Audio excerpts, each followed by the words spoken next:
With the effects of the COVID-19 ravaged economy still affecting the world over, the Lagos State government is ensuring that stakeholders, the populace and of course all other beneficiaries are a part of a conversation to help lift the state out of the current recession the country is facing and of course creating opportunities for other residents of the state. Hello and welcome to a brand new episode of This is Lagos.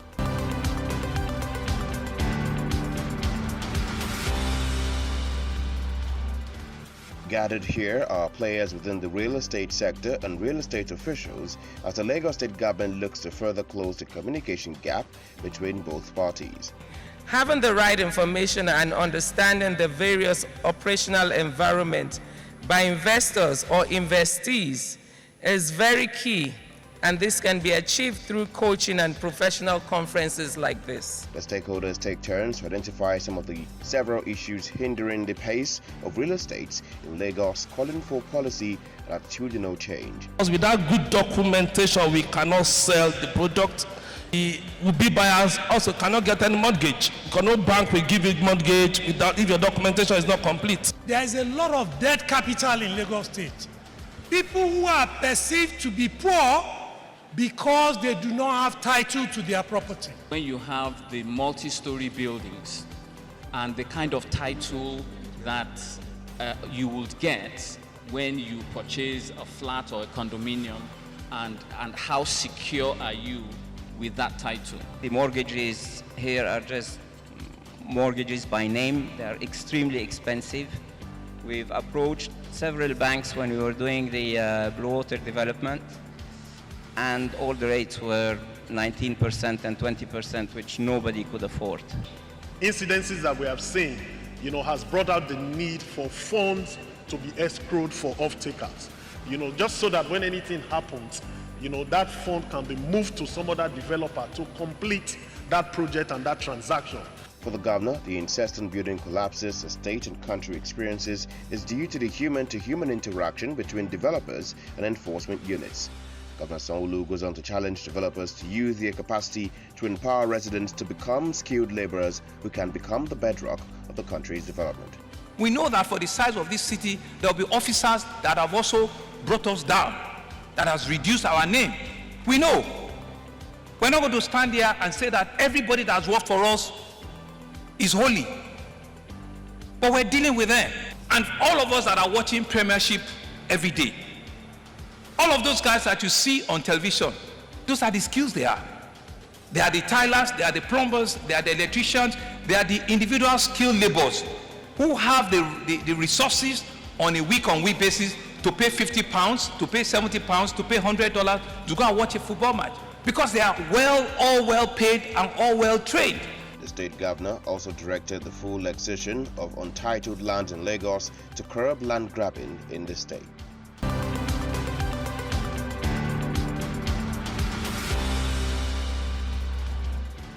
Electricity supply in Lagos has been a challenge, with most parts of the value chain under the control of the federal government. The Lagos State government is however holding this roundtable discussions to address some areas of concern by investors and how to resolve them. Hitherto, Lagos State has not been able to control electricity supply in Lagos, given that all of the control came from Abuja. Starting today, we're going to be looking at that.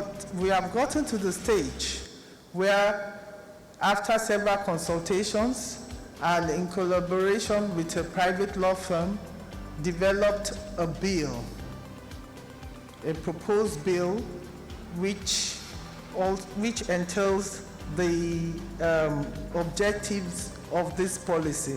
For the governor, though there are limitations to what the state can do, there are components of the electricity sector that fall under the purview of the state, such as creating an avenue for off-grid power generation. Once we get it right in Lagos, we will have a template to show to our entire country that we can get it right. So if we say that we're a giant in the sun, we're the biggest economy, out of Nigeria, we're bigger than Ghana, we're bigger than Ivory Coast, all put together, we need to have rules of engagement, rules of play. The panelists, who cut across various fields, highlighted some critical issues serving as a clog in the wheel of electricity generation and supply. That you grow the markets not by legislation, you grow it by competition. What this means is that if we're able to enable more players to come in, the competitive forces ultimately will push those prices down. When you look at the efforts the DisCos are making, but more importantly, what type of competitive and collaborative environment can be in place to ensure that the financing for the CapEx can come? What we're preaching is solar panels. We're also advocating for cleaner and renewable energy. We have industries running generators 20 hours in a day. When we start to calculate their emissions inventory, it's almost impossible for Lagos to hit net zero by 2030. The governor said the objectives of the electricity policy would only be realizable if the private partners showed equal commitment as a government.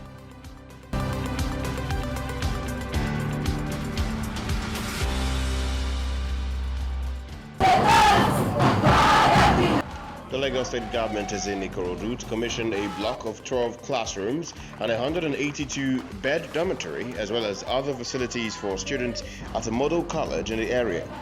It is a warm reception by students of the school who thrill the visiting team with songs and cultural displays.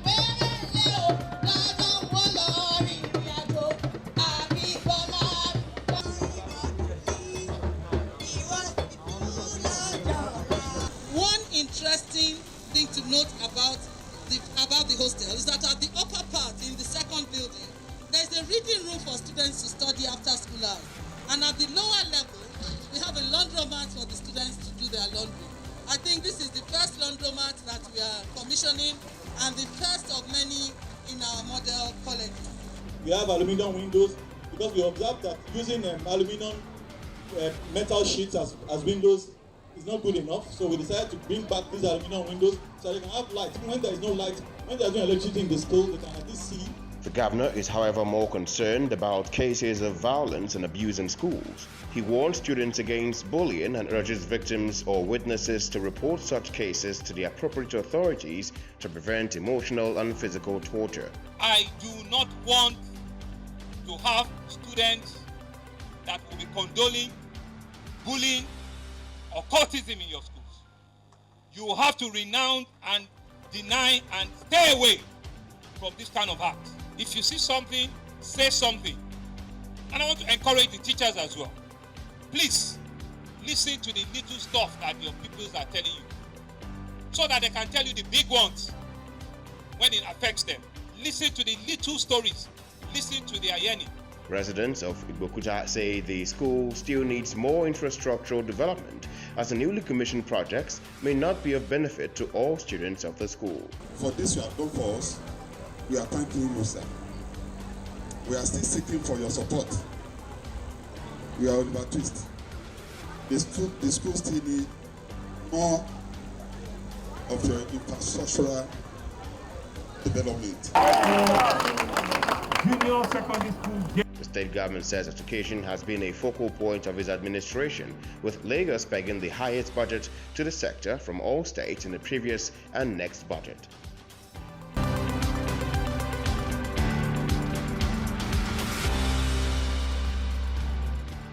Delegates from across the country have gathered in Lagos to discuss generating revenue through taxation, which has not been a strong suit for government over the years. The conversation starts from the state government, which reveals its little achievements with regard to taxation and the benefits of understanding economic challenges when taxing residents. Where there has been visible growth in tax collection in recent years, the fact that we are still grappling with a tax to GDP ratio that is one of the lowest in the world, despite the immense potential inherent in our economy, is a glaring pointer that we are yet where we ought to be. The Lagos transport workers see a lot of illegal taxation, with many claiming to be from the local government. The state says there must be an effort to streamline collections so as to reduce loopholes. The committee is charged with the objective of achieving a synergy in the tax administrative system across all local governments within the state. Lagos is by far the largest contributor to the national non-oil reserves. However, in the subsequent redistribution of resources, we do not see any reflection of the contribution of Lagos State. Our share in this redistribution fails to take into account the demographic, infrastructural burdens, and pressures. Every country seeks tax evaders, with financial experts manipulating loopholes. The delegates are calling for annual review of laws enforcing taxation in line with international best practices. For the legislature, revenue laws must be easy to understand. Penalty for non-compliance, on the other hand, must be steep and commensurate with the offense in such a way that it deters non-compliance. The executive, on its part, must ensure that revenue generated from all these sources are effectively accounted for and used judiciously through the provision of much-needed infrastructure and fulfillment of campaign promises and obligations. The judiciary must ensure that justice is not only done, but seen to be done. All parties involved in the revenue adjudicatory process seeking justice must get justice. Nigeria currently has 41 million taxpayers under its net, but this accounts for less than 5 trillion naira in 2020. By comparison, South Africa, with less than 4 million taxpayers, generates 13 trillion naira in taxation, a deficit that Nigeria must address.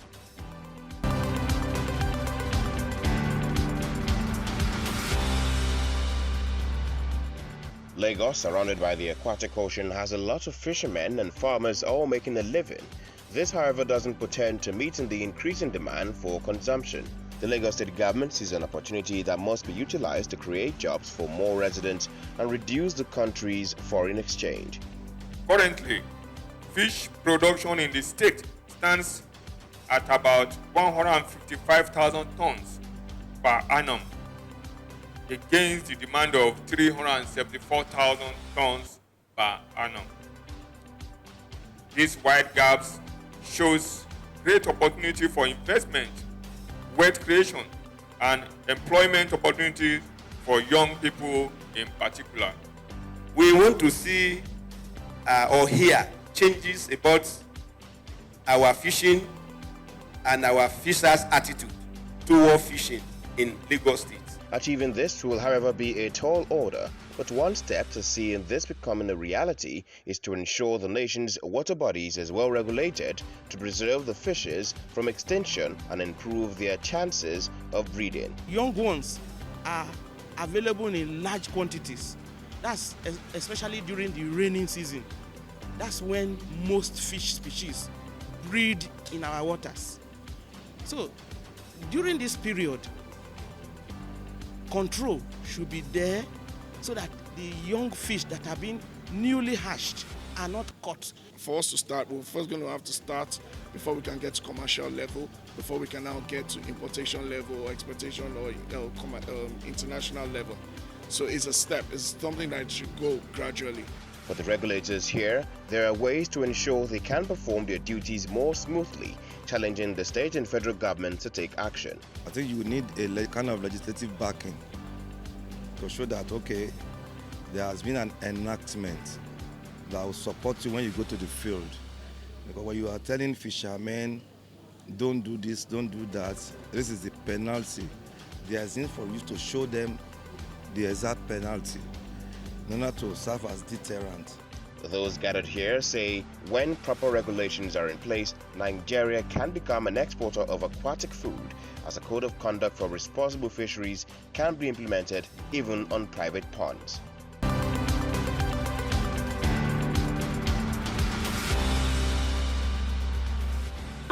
Just a few weeks from Christmas, the Lagos State government is in a festive mood as civil servants and members of the public are gathered for a special service in the state.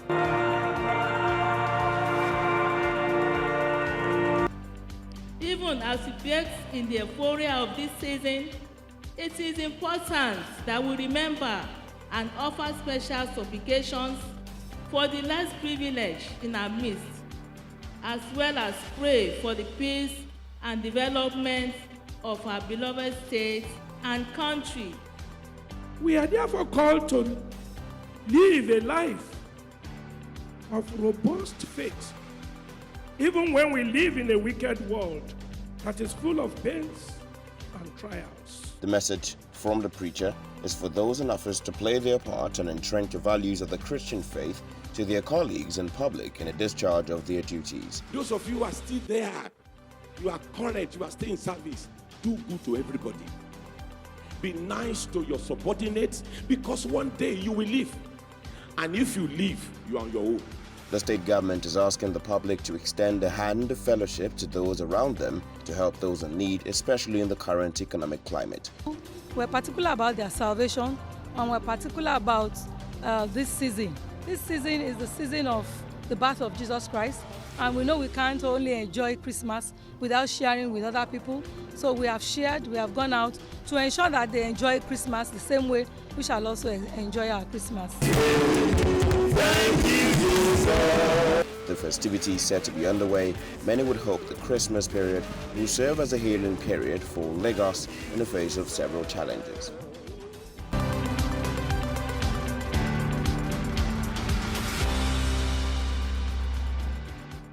The Lagos State government is organizing an interdenominational parley gathering religious leaders to deliberate peace sustenance in the state. The state government underscores the role of the religious leaders in reaching the populace. Nothing can happen without peace. That's the truth. Nothing. And it is now clear to everybody that we have no other country than Nigeria. So various countries are banning here and there because of this. So it is only when we are here that we can say we are whole. The Quran is the only book that has a whole chapter for the mother of Jesus. That's Surah to Mary. So even the Bible do not say much about Mary than what the Quran said about her.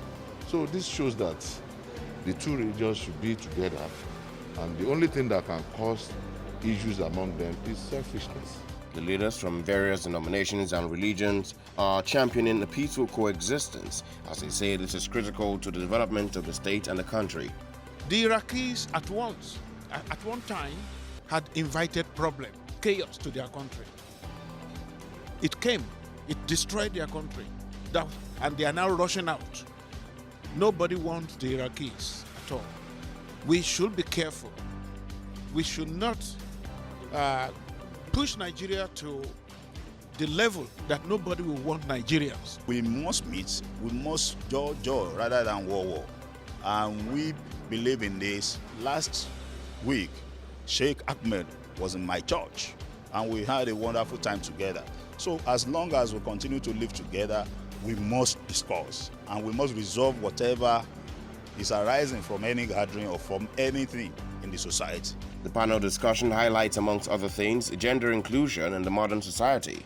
Some women here say upholding the virtues of various religions will further strengthen and preserve the values of women in pillars of society. Women can actually entrench. They are the first schools in which children learn. So whether we're talking about religion or life values or social skills, the home is the first place that a child picks this. So women have a crucial role to play, and even in society, in rallying around other women, in advocating for peace and justice in the community, in watching out for the children of their friends and their neighbors. The religious leaders and state governments agree westernization, though with its benefits, could derail the virtues and traditions that form the bedrock of the African society.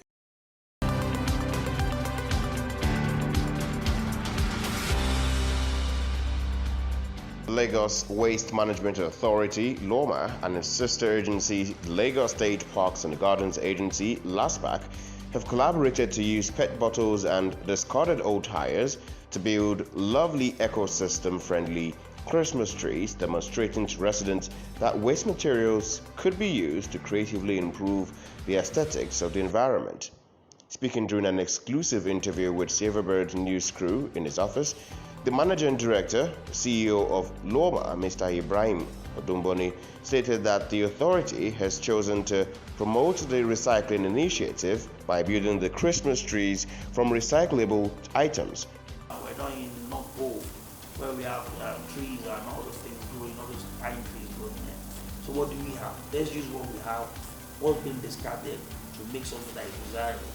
And that's why we team up with LASPAC to bring up and create an initiative where we want to encourage people to use what they have to make what they need. Those bottles take 450 years for them to decay. You can imagine how many MPs of Loma can actually put them out every year. It's something that we want to encourage with students, with kids. They can do it in their household, pick all your bottles together. All you need is a sellotape, clear tape, or glue, or thread and needle. Sew them all together, put some lines on it, boom, it's there. Go and put it in the garage, next Christmas, bring it out. This can be used over and over and over and over the year. Projecting into the authorities' plans for the next year, Mr. Ibrahim notes electricity generation is taking central focus, with the state waste sites producing massive emissions of gas that can serve as electricity for neighboring communities. We brought together a group of students, group of expert engineers, and they've created and built medical waste incinerators that incinerate medical waste at 1,500 degrees plus. And by doing so, we're totally treating all the medical waste that we have, the pathological waste that we have in the state. 2022 is all about advocacy for us. Advocacy. Changing the mindset of our people, doing the right thing at the first time, separating your food from source, at the same time paying attention to environmental news services. You have to start seeing if the force real-time movement in terms of waste to energy. So we have serious proponents that have come to us. We've agreed on our way forward on how we're going to change that over, where we're going to make sure that we have a waste to energy facility in Lagos come 2022. It's a mandate that we need to deliver.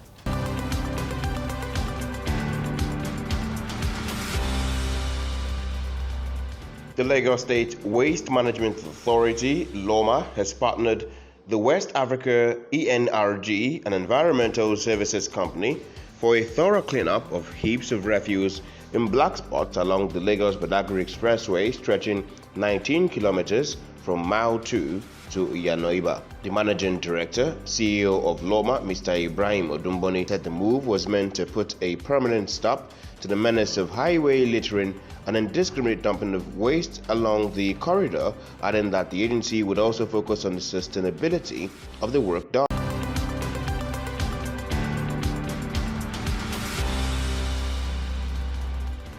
The Lagos State government has been echoing its thoughts to ensure that the panel's process is made transparent and, of course, available to all members of the public as the nation continues to heal from the EndSARS saga that trailed 2020. That completes our episode for this week. Until next time, I am Wilson Amoni, and this is Lagos.